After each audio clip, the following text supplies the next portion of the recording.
Yo, yo, yo, what's good, everyone? It's your boy GD, the sports actor, and let's just get right into it. So the New York Giants lost another game against the Cincinnati Bengals, a game in which they could have won. Just like all these other games that we've been playing, the New York Giants lost 17-7. I wouldn't let that scoreboard fool you, though. It should have been 10-7, if anything. Of course, there was a garbage touchdown by Chase Brown there at the very end of the game, which gave them another 7 points before the game had ended officially. And this leaves the Giants sitting at 2-4 right now at the bottom of the division, behind the Dallas Cowboys, Philadelphia Eagles, and the Washington Commanders in that order. So Washington sits at top with 4-2, Philadelphia 3-2, Dallas 3-3, and the New York Giants 2-4. Now, I wouldn't necessarily say that this takes us out of playoff contention. I wouldn't necessarily say that, the season is over. Although we did just hear some information that Andrew Thomas did have surgery on his left foot. There was something going on with him during the game in which he said his foot felt uncomfortable. He did give up 2 sacks during the game. That could have been part of the issue. But after the game, he got looked at. They did an MRI, and he had surgery and is going to be out for the remainder of the season. So that'll definitely change things a little bit, especially with how this offensive line is meshing. It just sucks to lose a guy like AT, especially a guy who plays at the level that he plays at and watches the blind side of Daniel Jones. You need to have someone over there that Daniel can trust. Otherwise, Daniel is going to let the ball go early. He's going to make dumb mistakes. He's going to make interceptions. I really hope that, Ezedu can step up and fill in that role. I really hope that maybe they try Evan Neal. If Jermaine Illuminor still continues to hold strong, maybe Evan Neal needs to go back at left tackle, but I know we've been working him at right tackle. But we're going to save all that for the next episode. Let's just continue on this Bengals-Giants game. So the defense, I have nothing to say about the defense. I literally have nothing to say about the defense at all, except that the defense played a great game, an elite defense. I said before this season even started, due to the players that we have, and especially after going to go obtain, Burns and watching us in the preseason and watching Drew Phillips develop and gearing up these last few games, I really do think that the Giants have a top 5 defense. Right now we're leading in sacks, probably leading the most pressures, and we're really just playing a strong defense all across the board. We're facing top teams with top receivers. Our secondary's holding up.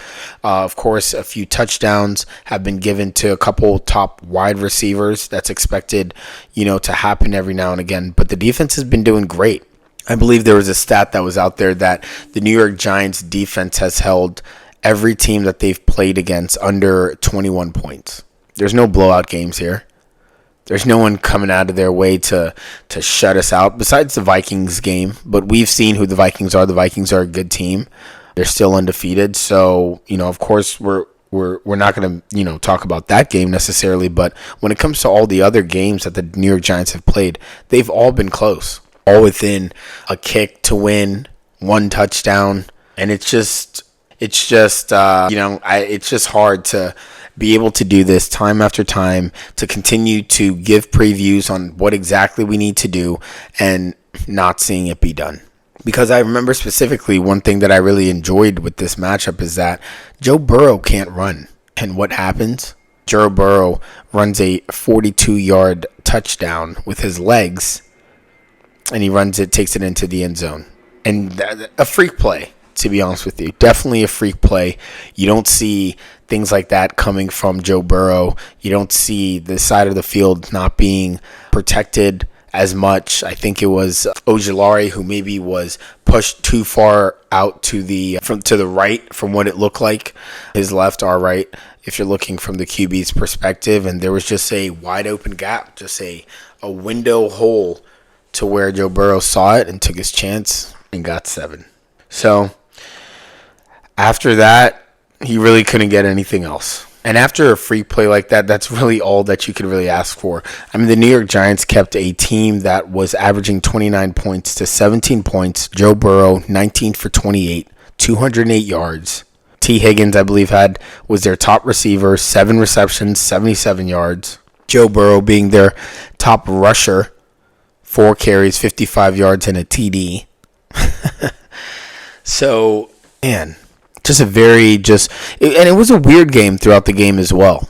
I mean, a weird game because you felt as if the New York Giants should have pulled away with this game and should have dominated. I mean, the defense took the ball away. I believe there was about 6 turnovers from the Bengals. So the defense took the ball away, handed it over to Daniel Jones on a silver platter and the offense, and they just couldn't get anything going. And the reason that I put most of the fault on Daniel, because Daniel touches the ball most. He's the one making most of the decisions. He's the one that needs to make the correct reads and get the ball where the ball needs to get to. I'm not going to say that it's all of Daniel's fault, because you have certain receivers like Slate. What's going on?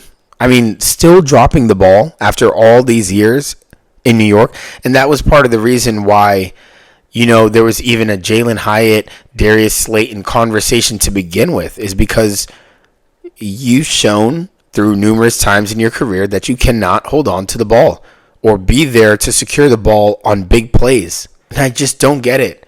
Yes, Daniel Jones maybe should be leading a few of these passes a bit better. Yes, Daniel Jones should be dropping these passes in baskets when you're running down the sideline on go routes. But you guys know what type of QB you have. You know who you've been practicing with. And so for me, there's just no excuse. And not only, Darius Slayton, and are we going to give him a little bit of grief? Because, it wasn't just him dropping balls out there, but Wandell, what's going on? I don't understand what that performance was, and just the lack of effort. 5 receptions for 50 yards. Longest was 15. Darius Slayton longest was 15. Theo Johnson's longest was 15. It's like, what can we do just getting 15 yards at a time? We almost had that big breakthrough play with Darius Slayton, but because Daniel Jones held the ball too long on an RPO, Andrew Thomas, was up the field a little bit, 1 or 2 yards past the line of scrimmage or where he was supposed to be, and that 45-yard run, I believe, by Slayton was called back. Just a nice breakout play, could have changed the momentum, just called back. And it's really starting to get frustrating. And one thing that I just don't enjoy coming on here time after time, to try to defend this team, because I will defend this team, because I don't think that this team is a bad team. This team has a lot of great pieces all across the board. We have some really good pieces. But it seems to be, at the end of the day, there's one specific piece, one specific person that just can't make the elite plays that you need him to make. Who has been on prime time after time, under the lights, and the record is 1-14. The record speaks for itself. I'm going to hold that guy accountable. I'm going to hold the flame up to him. Because at the end of the day, I thought that Brian Daboll called a great game.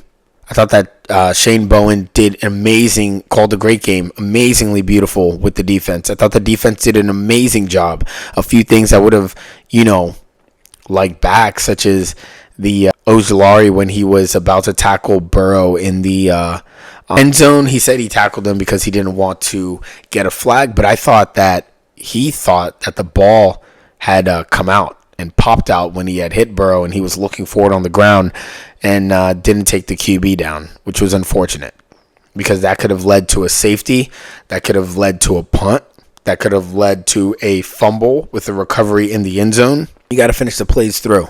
But, he balled out. Azeez Ojulari, I believe, had more sacks than Kayvon Thibodeau had recorded. Looks like he had 2 sacks, and I believe Kayvon Thibodeau might have maybe 2 or 3 sacks on the season so far. So it was great to see, Azeez Ojulari be able to come in and produce even more, in my opinion, that game than KT has been given in some of the recent games. I really do think that Azeez Ojulari played well. And I really do like him as far as depth is concerned and having another piece like that to rely on.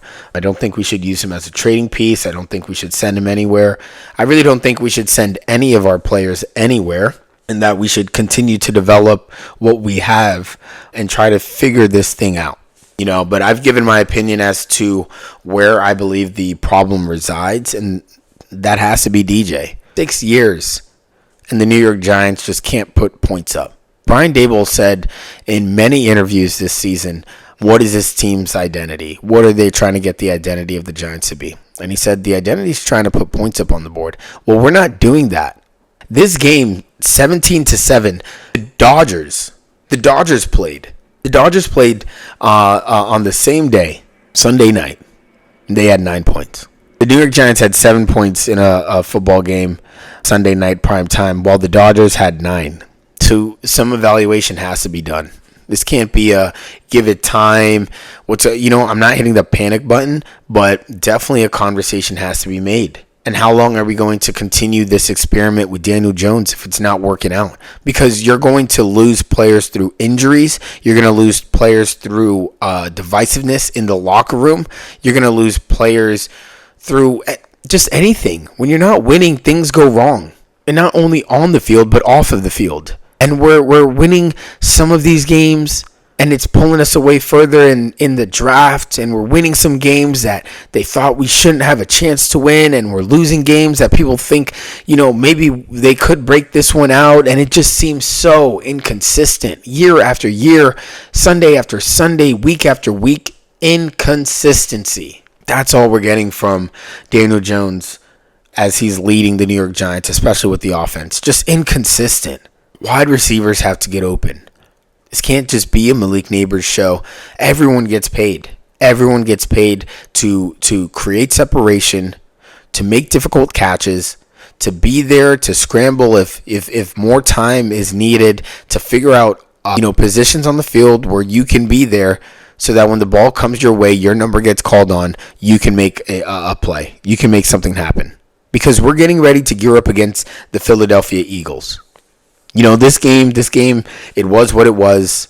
Cincinnati sitting at 2-4. They're still not a good team. The New York Giants are a good team sitting at 2-4, and we need to figure this out. This is our third divisional game that we're about to go up against, when we face the Philadelphia Eagles, and we can't afford to lose a third divisional game. We lost against the Commanders. We lost against the Cowboys. Come on. Especially an Eagles team that we never beat. And Saquon's on the other side coming over back home. And how are we supposed to respond? We need to respond with some type of pride. We need to respond like we are the New York Giants, the G-Men. And so tomorrow I'm going to give my breakdown and analysis into how we can, beat the Eagles, because the Eagles are a beatable team. I mean, those birds, those pigeons are not looking good right now, and this is the time to capitalize. Same way it was the time to capitalize on the Commanders. Same way it was the time to capitalize on the Cowboys. Same way it was the time to capitalize against the Bengals. This New York Giants team needs to capitalize to win games. And we have to do it from the jump, not any of these garbage time or these stat builders that happens in the third and fourth quarter. We need to get the ball churning. Offense needs to get going. And that's it. That's it at the end of the day. Has nothing to do with the defense. Has nothing to do with the coaching. It literally has everything to do with DJ making better decisions, playing consistently, and the wide receivers balling their asses off every week to be able to help their QB, who they have to admit at this point is mid. Help the guy out. So, I know it was a rough one today. I know it was a bit pessimistic, a little bit down with the energy, but I'm still hopeful for the Giants. The season is still early. There's a lot that could happen, and especially in this division with everyone, sitting where they are. This division is still wide open. Like I said, Washington at 4-2, Philly at 3-2, Dallas at 3-3, and the New York Giants at 2-4. We win this game, Dallas and Philly continue to struggle. Commanders lose a few. We're right back in the mix, folks. We are right back in the mix. I mean, Cincinnati, they're at 2-4. I doubt anyone's calling them out, telling them that they don't have a shot. There's still a lot of football left. And so I'm going to still stay hopeful. I know these guys are figuring it out, because as we've seen improvement through the last few weeks, especially after week 1. We've seen continual improvement. This was the first game versus the Bengals where we saw the offense actually receding. not doing as well as they could. So I really think they're going to get this together. This game is an important game. Not only is it an important game because of where we are playing a division opponent, but because Saquon is coming back home, and we just have a lot on the line for this season in terms of figuring out where do we go next from here. So appreciate you guys. Thanks for tuning in. Continue to watch. I'll have that analysis out tomorrow. And as I said before, the New York Giants right now, we really should be a 4-2, a 5-1, to be honest, team right now. But we're sitting currently with our record at 2-4, and that shows, who we are. It doesn't matter how much effort we put in. Doesn't matter how much belief, we may have. The record shows that we're sitting at 2-4. And so I really hope that we turn this around. And I'm always going to be rooting for blue. And I hope you guys are too. So appreciate you. Tune in tomorrow for some more information on how we're going to be beating the Philadelphia Eagles. All right, guys. Later.